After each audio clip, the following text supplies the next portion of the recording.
భారత రాష్ట్ర సమితి 25వ పుట్టినరోజును ఘనంగా జరుపుకుంది. చాలా కాలంగా నిర్వహించాలని అనుకుంటోన్న బహిరంగ సభను విజయవంతంగా నిర్వహించింది.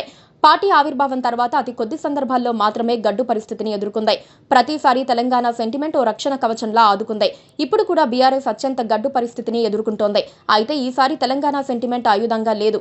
భారత రాష్ట్ర సమితిని ఆదుకోవాల్సింది కేసీఆర్ నాయకత్వ పటిమ మాత్రమే. అందుకే ఎల్కతుర్తిలో కేసీఆర్ ప్రసంగం కోసం బీఆర్ఎస్ క్యాడర్ ఎదురు చూసింది. మరి కేసీఆర్ క్యాడర్ అంచనాలను అందుకున్నారా? కేసీఆర్ ప్రసంగం అంటే తెలుగు భాషకు పండుగ లాంటిది. ఆయన చెప్పే సామెతలు, ప్రాసలు, ఏకవాక్య పంచులు ఎదుట ఉన్న వారికి ఉత్సాహం తెప్పిస్తాయి, చప్పట్లు కొట్టేలా చేస్తాయి. ఈసారి కూడా కేసీఆర్ ప్రసంగం ఈ కోణంలో అద్భుతంగా సాగింది. ఇవన్నీ ఆయన ప్రసంగం బోర్ కొట్టకుండా నవ్వుకోవడానికి పనికొస్తాయి. మరి పార్టీ క్యాడర్లో పోరాడేలా, భవిష్యత్తు ఉందనిపించేలా ఆశను రేకెత్తించగలిగిందా అన్నది మాత్రం సందేహంగా ఉంది.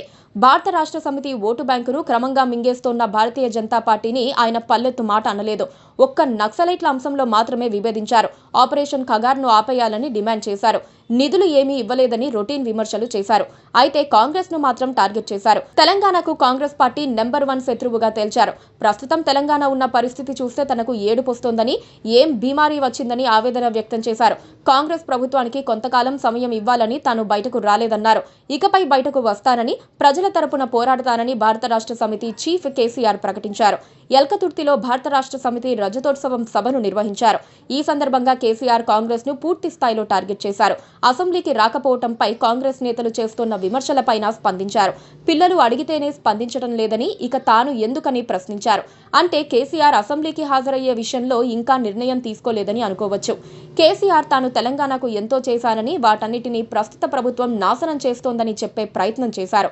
కమిషన్లు తీసుకుని ఢిల్లీకి సంచులు మోస్తున్నారని, ఢిల్లీ నుంచి నకిలీ గాంధీలు వచ్చి డాన్సులు చేసి హామీలిచ్చి అమలు చేయటం లేదన్నారు. స్వాతంత్ర్యం వచ్చిన తర్వాత రైతులకు మేలు చేసింది తామేనని స్పష్టం చేశారు. కరెంట్ను 24 గంటలు ఇచ్చామని, ఇప్పుడు మోటార్లు కాలిపోయే పరిస్థితి వచ్చిందన్నారు. కేసీఆర్ చక్కగా ఇచ్చిన కరెంటుకు ఏమైందని ప్రజలు ప్రశ్నిస్తున్నారన్నారు. భూముల అమ్మకంపైన కేసీఆర్ స్పందించారు. అభివృద్ధి కోసం అమ్మవచ్చు కానీ ఎవరైనా యూనివర్సిటీ భూములు అమ్ముతారా అని ప్రశ్నించారు. కాంగ్రెస్ ప్రభుత్వ పాలనపై తనదైన భాషతో విరుచుకుపడ్డారు. కేసీఆర్ ప్రసంగం బీఆర్ఎస్ కు ఊపు తెస్తుందా లేదా అన్నది మాత్రం ఇప్పుడిప్పుడే అంచనా వేయటం కష్టం. రాబోయే రోజుల్లో కేసీఆర్ ప్రజల్లోకి వచ్చే అంశాన్ని బట్టి ఉంటుందని అనుకోవచ్చు. కేసీఆర్ అసెంబ్లీకి వెళ్తారా లేదా అన్న అంశంపై స్పష్టత ఇవ్వలేదు. కానీ ప్రజల్లోకి వస్తానని చెప్పారు. రేవంత్ రెడ్డిపై ఎంతగా వ్యతిరేకత పెరుగుతోందని చెబుతున్నా బీఆర్ఎస్ కు సానుకూలత ఇస్తుందన్న అభిప్రాయం మాత్రం రాజకీయ వర్గాల్లో వినిపించటం లేదు. అందుకే కేసీఆర్ ఇప్పటి నుంచి పూర్తి స్థాయి తెరపైకి వచ్చి రాజకీయాలు చేస్తే బీఆర్ఎస్ కి మళ్లీ ఊపు వచ్చే అవకాశం ఉంది. Please subscribe to KTV Telugu. KTV Telugu. KTV Telugu.